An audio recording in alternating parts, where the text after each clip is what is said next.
Boa noite a todos. Boa noite. Honrado pelo convite. O nosso desafio hoje é falar para vocês sobre a Casa do Caminho, né, como já foi colocado. É esse primeiro embrião de um centro de amor e caridade que foi instituído no planeta a partir da obra do Cristo.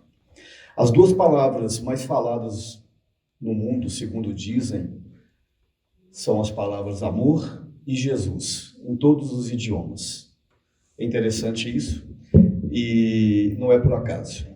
A relação de Jesus com o amor é totalmente intensa, né?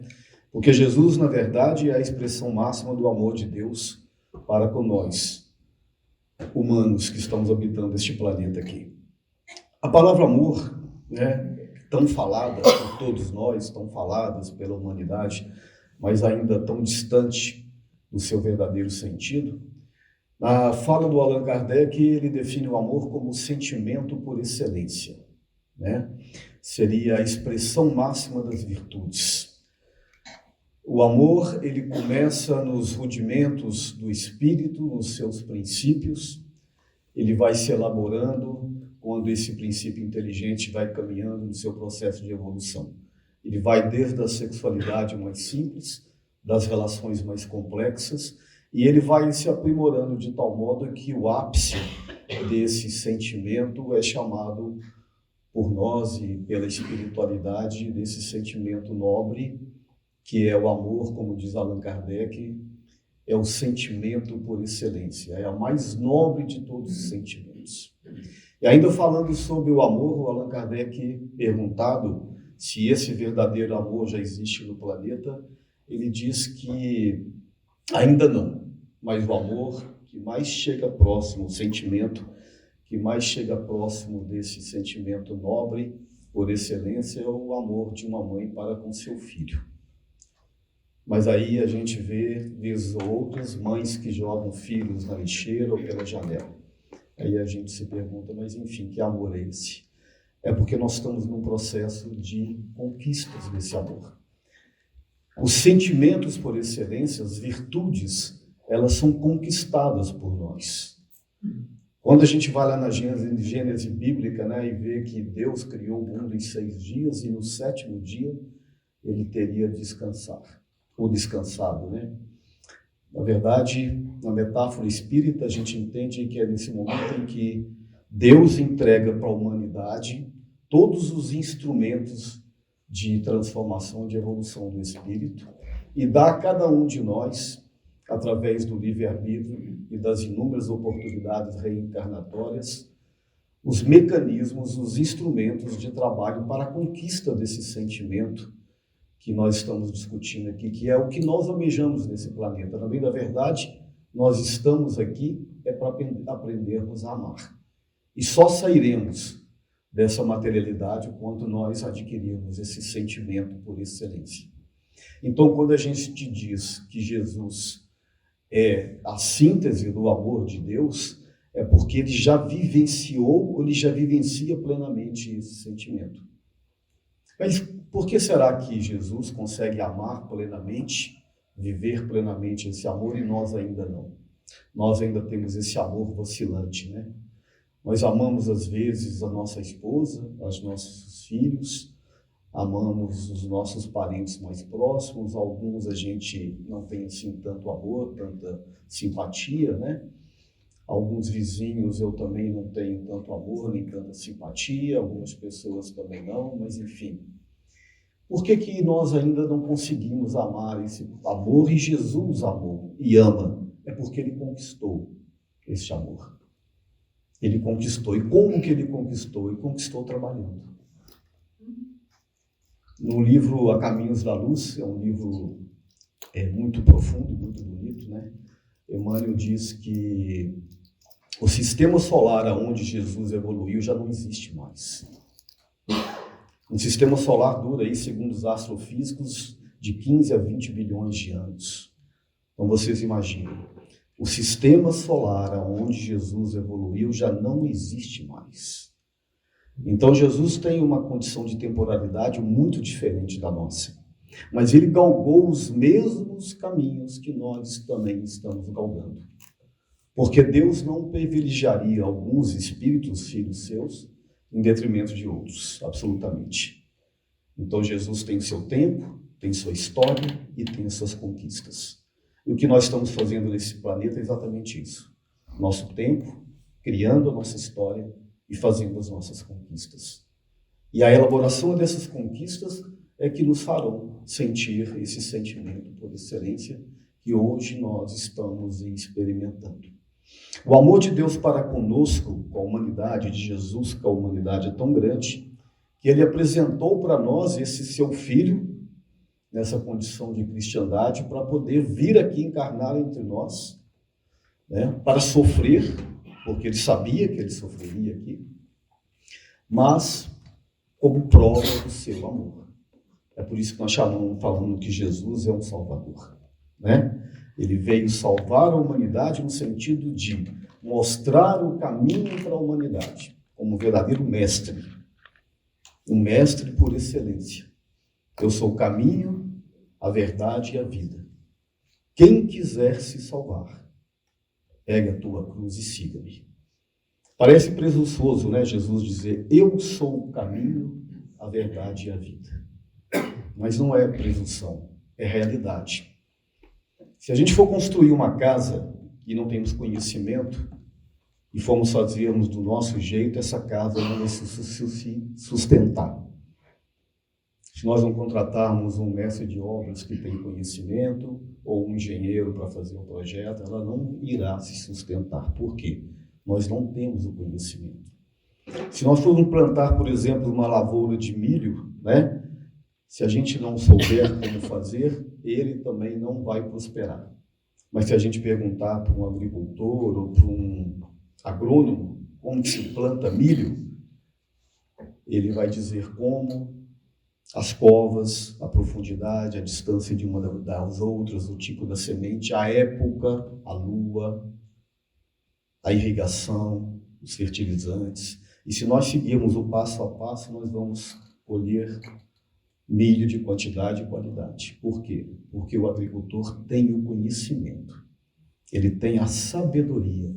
E quando Jesus disse, eu sou o caminho, a verdade e a vida, é porque ele já sabe qual é o caminho. Porque ele já passou por esse caminho.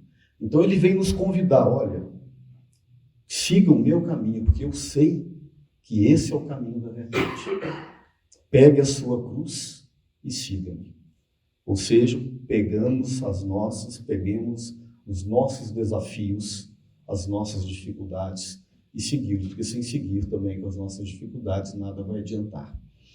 Então Jesus é a expressão máxima desse amor de Deus para a humanidade, né? Tanto que ele veio com esse intuito, sabendo que ia ser torturado e crucificado. Aquela passagem que acho que todos aqui conhecem, né? Quando eles perguntaram, por que dizem os escribas que é preciso que Elias volte?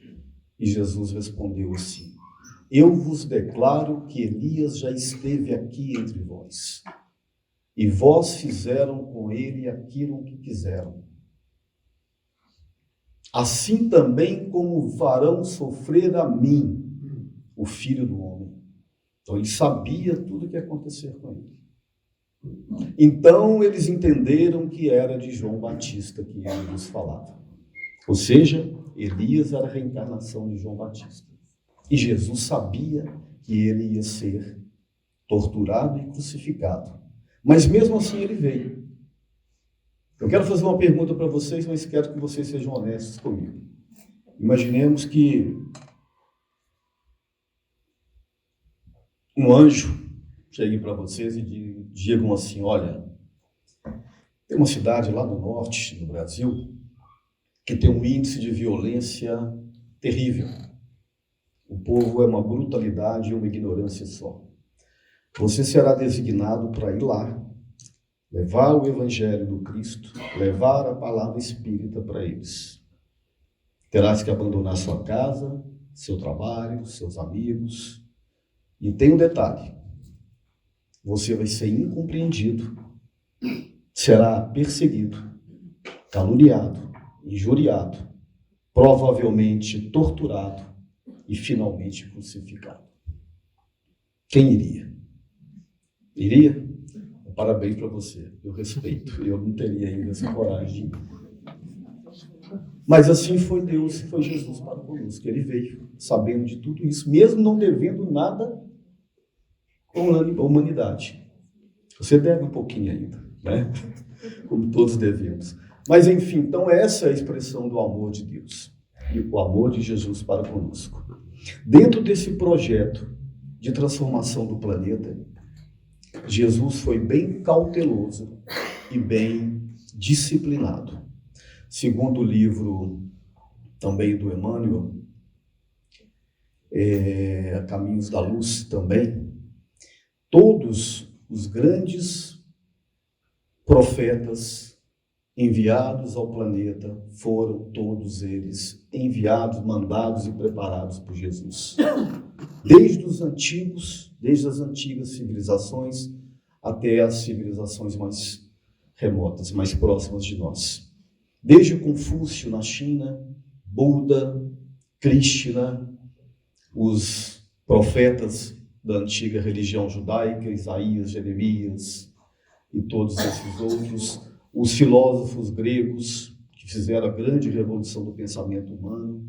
Então, segundo o livro A Caminhos da Luz, a mensagem do Evangelho foi dissipada, foi implantada em todos os tempos, em todas as coletividades humanas, com esses seus enviados.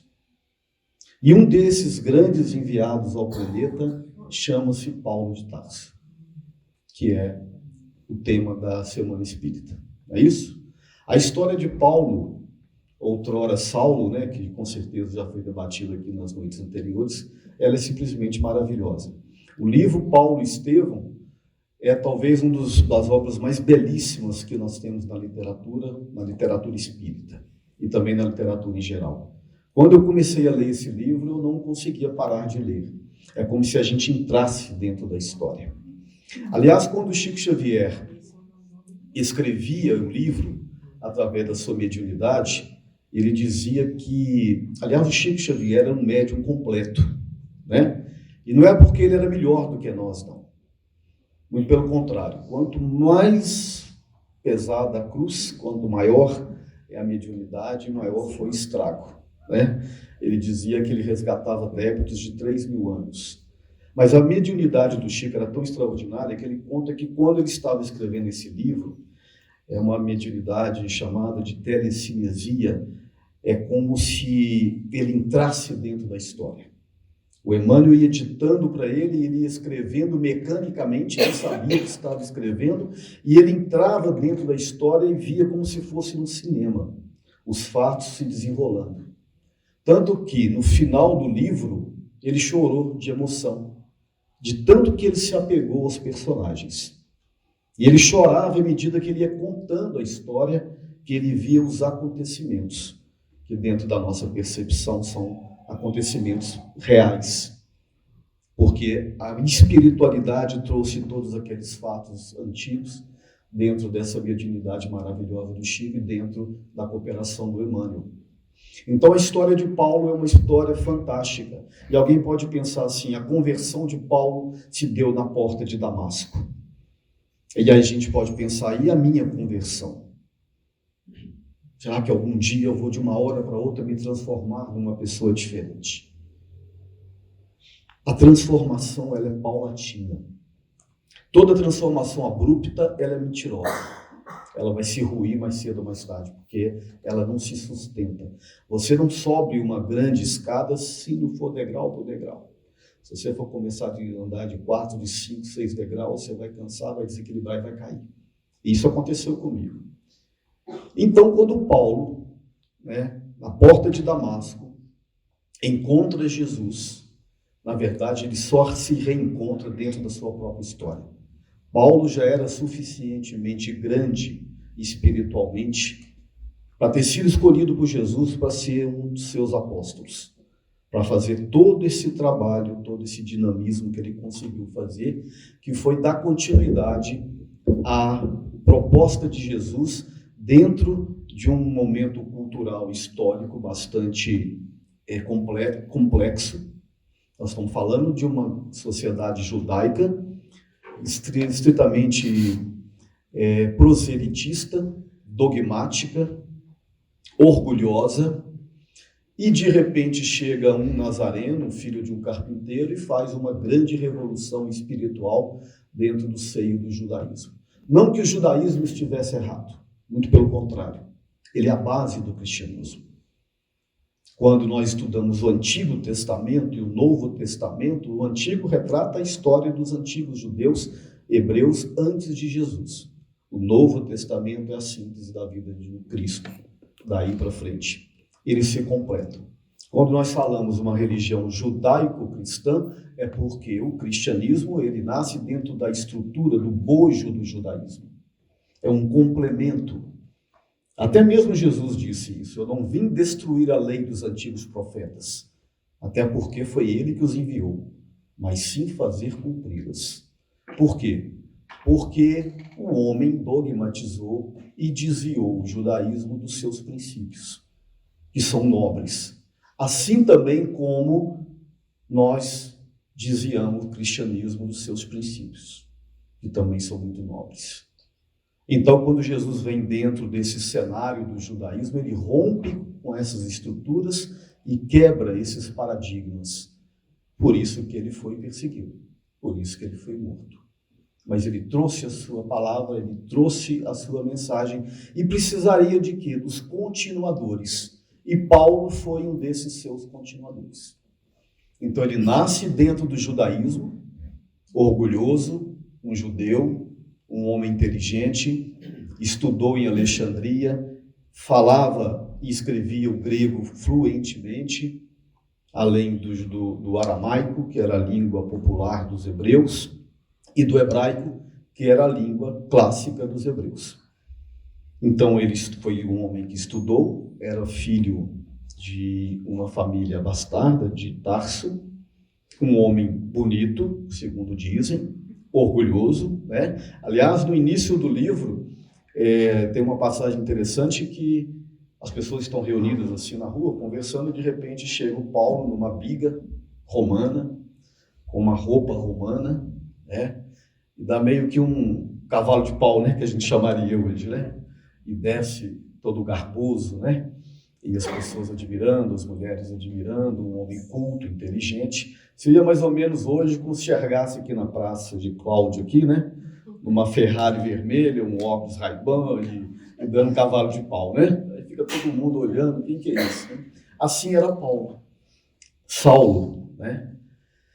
E Saulo, muito apegado às questões de natureza dogmáticas do judaísmo, né, que se apegou muito mais ao exterior do que à essência da mensagem dos antigos profetas, ele vendo todo o movimento do cristianismo nascente, ele pensou: eu tenho que destruir o cristianismo.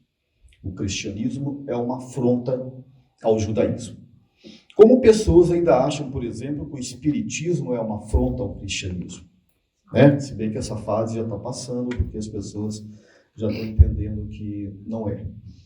Mas, enfim, então quando ele sai de Jerusalém para Damasco para perseguir um homem chamado Ananias, que ele iria prendê-lo e matá-lo, ele tem aquele acidente, né? Ele cai do cavalo na porta de Damasco, chega cego a Damasco e é curado por um curandeiro, que era exatamente o homem que ele perseguia, Ananias.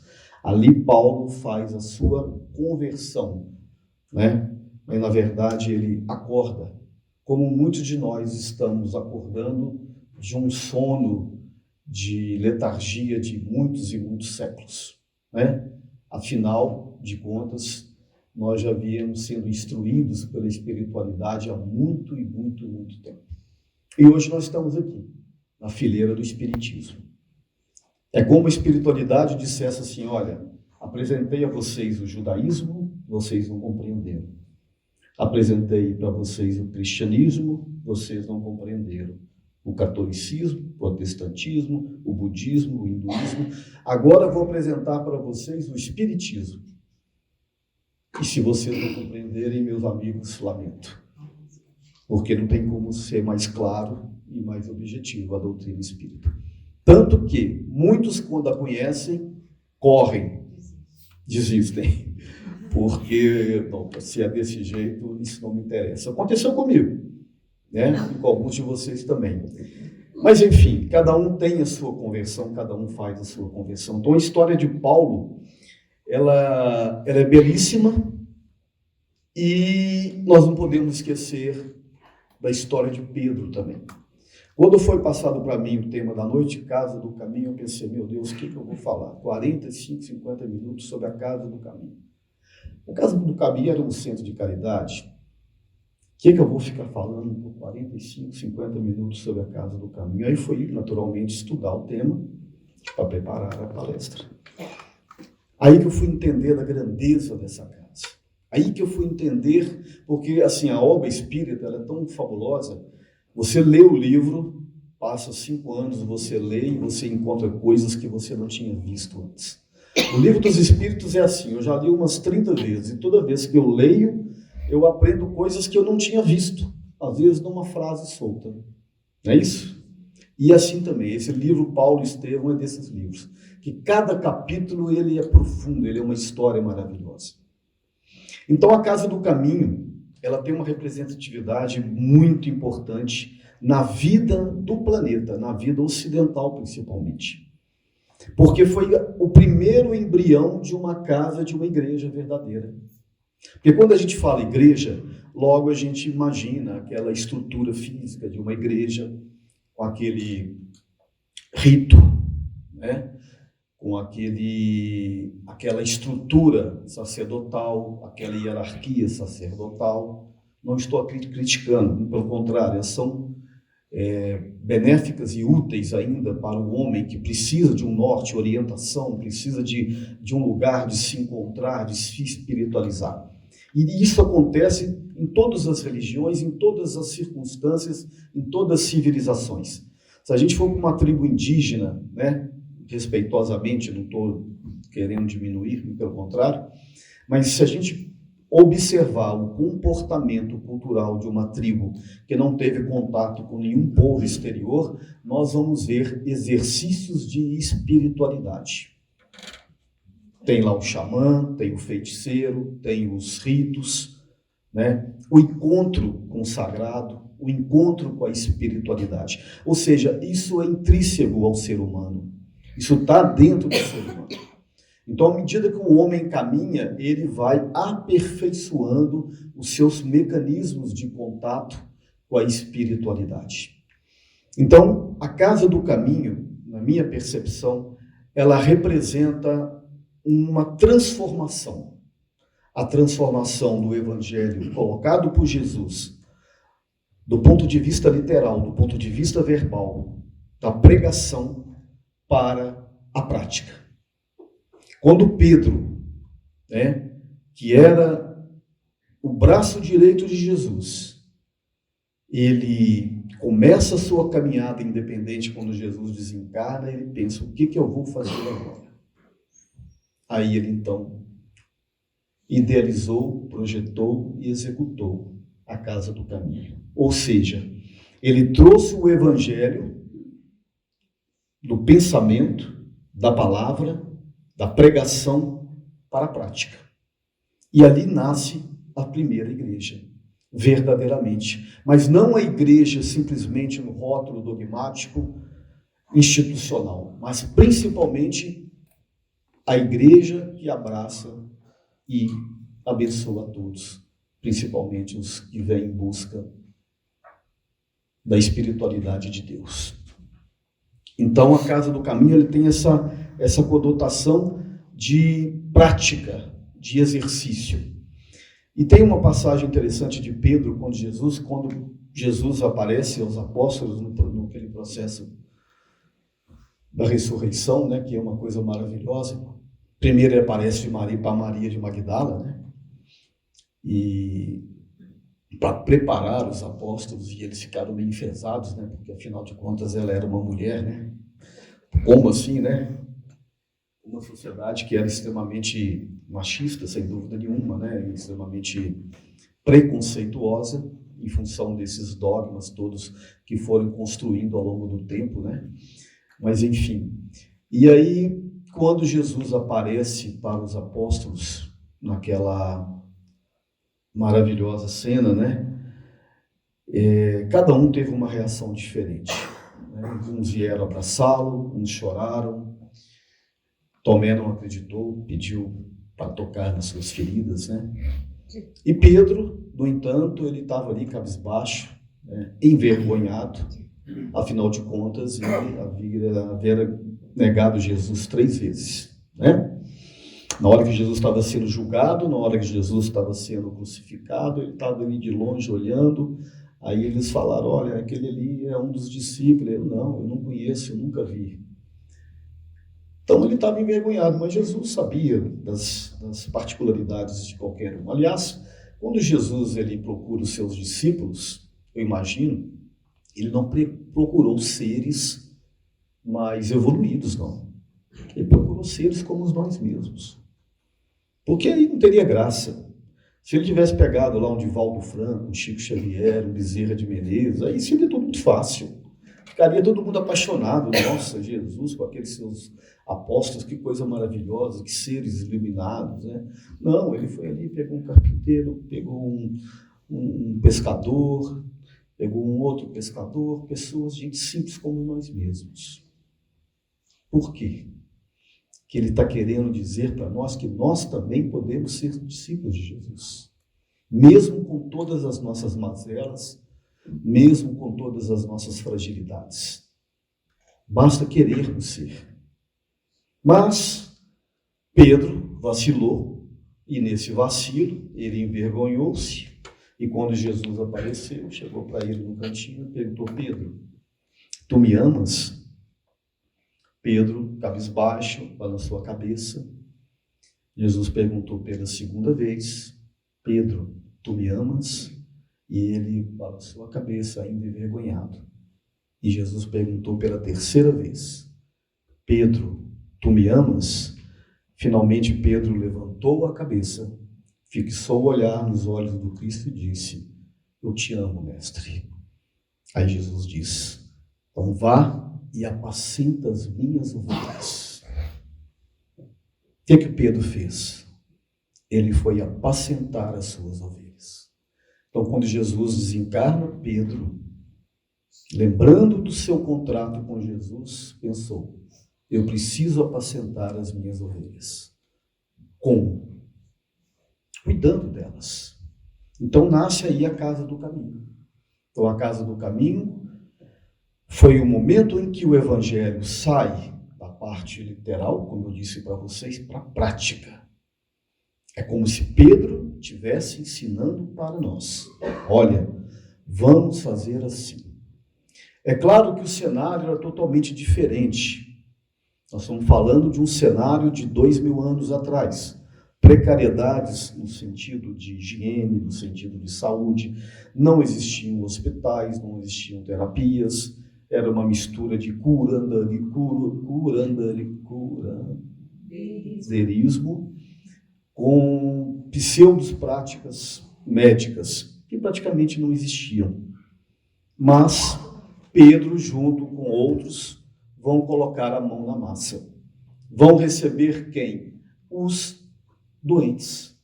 E o que Jesus disse? Eu não vim para os sãos, eu vim para os doentes.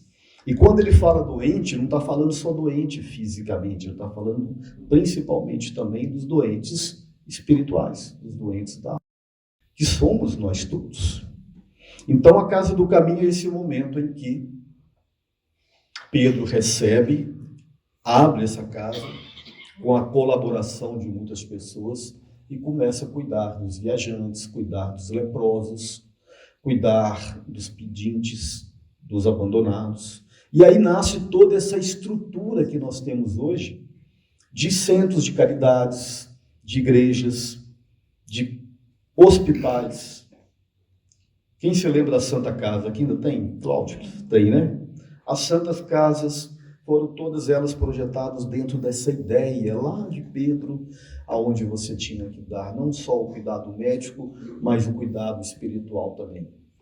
Como são as casas espíritas, a maioria delas, como são as igrejas católicas, igrejas evangélicas. Então, toda essa estrutura de assistencialismo material e moral nasceu nessa Casa do Caminho. É o momento em que há essa grande transformação do cristianismo, que ele sai da palavra para a ação. Mas, infelizmente, naturalmente, com o passar do tempo, né, o homem, com todos os seus defeitos, com todas as suas mazelas, ele foi meio que deturpando os sentidos do cristianismo, quando ele transformou as casas dos caminhos em estruturas que fugiam à sua proposta, que eram simplicidade, caridade, amor, doação, cuidado, para se transformar em estruturas de poder, ouros, altares, estruturas proselitistas e dogmáticas, enfim. E isso precisou ser corrigido em dado momento, quando nós tivemos os cismas da igreja e também o nascimento do cristianismo. Do espiritismo, perdão. Tem uma passagem aqui lá na Casa do Caminho, muito interessante. Gamaliel era um rabino, né? Um doutor da lei, que era inclusive da turma do Paulo, o Saulo de Tarso. Nesse momento, Saulo tinha como objetivo destruir a Casa do Caminho. O objetivo dele era matar o cristianismo, que para ele era uma afronta ao judaísmo. Então ele estava imbuído ainda desse propósito. E a Casa do Caminho estava ali cuidando das pessoas. E Gamaliel, que era também um rabino, doutor da lei, ele ficou sabendo do acontecimento e foi visitar a Casa do Caminho. Mas Gamaliel era um sujeito mais equilibrado, que entendia os propósitos do judaísmo, da essência do judaísmo. Vou esperar ela atender, porque senão eu vou perder o... Não precisa ficar nervosa, não, tá tranquilo. Não vai quebrar o telefone por causa disso, não.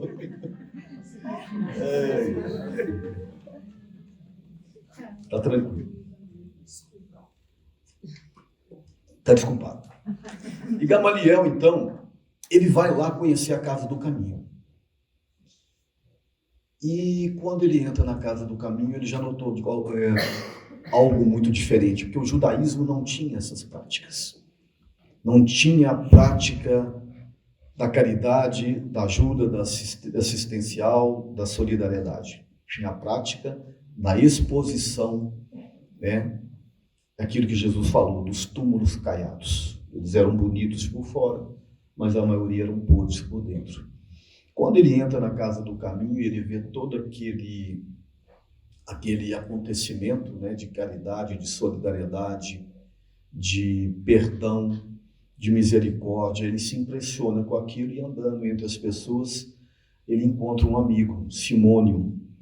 Ele encontra esse amigo que era um homem muito rico e muito abastado, mas que tinha adoecido, ele estava com lepra. E a família, então, o abandonou. E ele foi ser cuidado por Pedro na Casa do Caminho.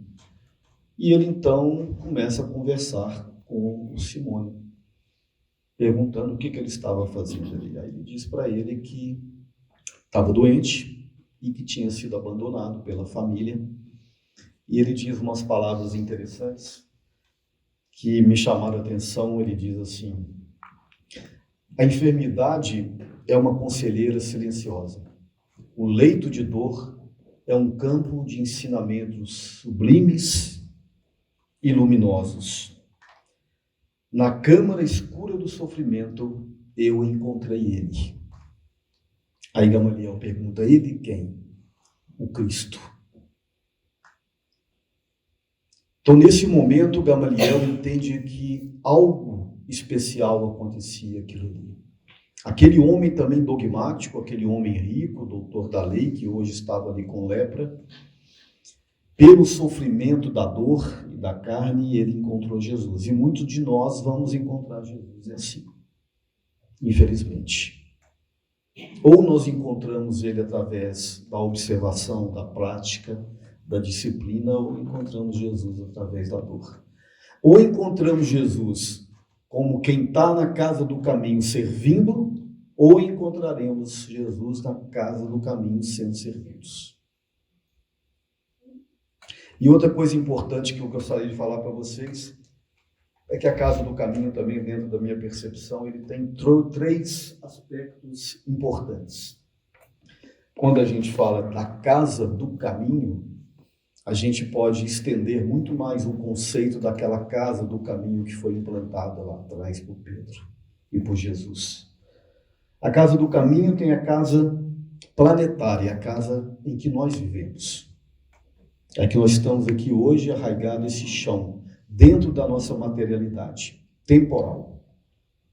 Somos espíritos que estamos encarnados dentro de um corpo físico e que dentro desse corpo físico nós temos as nossas dependências, demandas, limitações, e dentro desse corpo físico, aonde aprendemos a sentir, nós vamos experimentar a dor. Queiramos ou não queiramos. É o processo natural da evolução. O espírito, na sua trajetória evolutiva, dentro da engenharia divina, ele encarna para sentir, aprender, experimentar e disciplinar a carne. Tem uma fala do Platão, 450 antes de Cristo, né? Platão é chamada de tríade de Platão. Platão dizia assim, que imagine vocês um cavaleiro, um carro, né? Era uma biga ou uma carroça, e 2 cavalos. Um cavalo da direita era o cavalo disciplinado, forte, inteligente, mas disciplinado. O cavalo da esquerda era o cavalo indisciplinado, forte, mas descontrolado. Então, ele dizia que cabia ao cocheiro, com as suas rédeas, equilibrar os 2 cavalos para seguir em paz o seu caminho.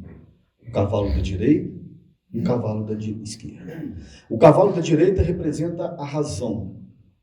O cavalo da esquerda, os instintos. E o espírito é que, através da sua rédea, da sua coordenação, é que vai dosar os instintos e a razão. Por isso, a tríade de Platão. Espírito, corpo e sentidos. Sentimentos e a nossa razão. Então, essa casa planetária é onde experimentamos as dores, os conhecimentos, é onde vamos experimentar em algum momento o sofrimento. E se esse sofrimento tem o alento, o suporte de alguém, ele com certeza vai ser muito mais amenizado. Então a vida planetária é uma casa do caminho. Dentro da engenharia de Deus, nós só evoluímos experimentando na carne. Porque é na carne que nós dominamos os conhecimentos, os sentidos, os instintos, os sentimentos, alternamos esses momentos no mundo espiritual, onde nosso corpo espiritual também experimenta, mas voltamos ao mundo planetário, na casa desse caminho, até que um dia que nós possamos deixar dentro do momento em que nós efetivamente dominemos esses processos. A segunda casa do caminho é a família. Todo o caminho, toda a nossa trajetória se dá dentro de uma casa. Uma casa física, mas com uma estrutura familiar. E dentro da compreensão espírita, aqueles agentes que estão dentro da casa familiar não são por acaso. Ou são espíritos que fomos afins, ou são inimigos do passado, que dentro da proposta reencarnatória se reencontram para o processo de evolução. Emmanuel diz que é no cadinho do lar onde se fundem e se refundem os corações mais adversos. É por isso que muitas vezes a gente vê muitas adversidades, muitas coisas que acontecem dentro dos lares que a gente fica por entender. Mas pela a estrutura social, pela estrutura que nós criamos de moralidade, bem ou mal, a gente se contém muitas vezes dentro de certos conflitos internos, entendendo que esses conflitos têm como origem um passado que chama para o reencontro. Porque se nós temos débitos kármicos, nós só vamos recuperar e acertar esses débitos, como diz Jesus, pagareis até o último centil, nos encontrando com esses desafetos. E aonde nós nos encontramos com eles? Dentro do lar, na maioria das vezes. Nos relacionando, nos burilando. A natureza dá esse exemplo para nós sempre. Um diamante, você não acha um diamante lá em cima do barranco brilhando, esperando. Você tem que procurar, você tem que cavar, você tem que... Aí, de repente, você acha lá dentro de um lamaçal, aí você tem que burilar para você achar o brilho, Então, é nos relacionamentos que a gente vai encontrar também o caminho da nossa evolução. E, finalmente, eu acho que a casa do caminho mais representativa é a casa íntima. É o mundo que vivemos interiormente. É o que sentimos, é o que nos projetamos, é o que nós buscamos.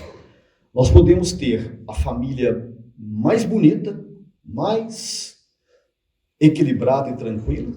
Podemos morar no lugar mais agradável, como Cláudio, por exemplo, Mas se nós não temos a paz íntima, nada faz sentido.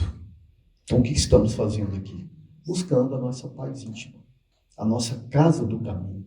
Cada um de vocês aqui, cada um de nós aqui, temos uma casa de caminho, aquilo que sentimos dentro do nosso coração, é aquilo que nós buscamos. Então, essa foi a leitura que eu pude fazer. Espero que, de alguma maneira, eu tenha agregado alguma coisa para vocês. E, para encerrar, eu vou deixar um poema que eu gosto muito, que fala sobre essa evolução do espírito, que é um poema do Rubens Romanelli, um espírita divinopolitano, só para fazer inveja de vocês, já desencarnado. E o Romanelli tem um livro chamado Primado do Espírito, e tem um poema, que eu acho que eu já até falei aqui em outras oportunidades, quando ele, de uma forma sublime, ele consegue traduzir o processo de evolução humana dentro de uma colocação bem poética. Ele diz assim: de muito longe venho em surtos milenários, vivi na luz dos sóis, vaguei por 1000 esferas, e preso ao turbilhão dos motos planetários, fui lodo e fui cristal no alvor das priscas eras.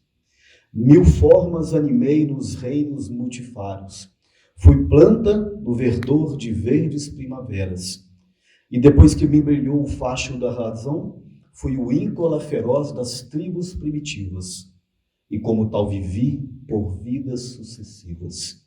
E dentro da espiral da eterna evolução, um dia alcançarei em planos bem diversos a glória de ser luz, na luz dos universos. Muito obrigado pelo carinho, pela atenção. Boa noite a todos.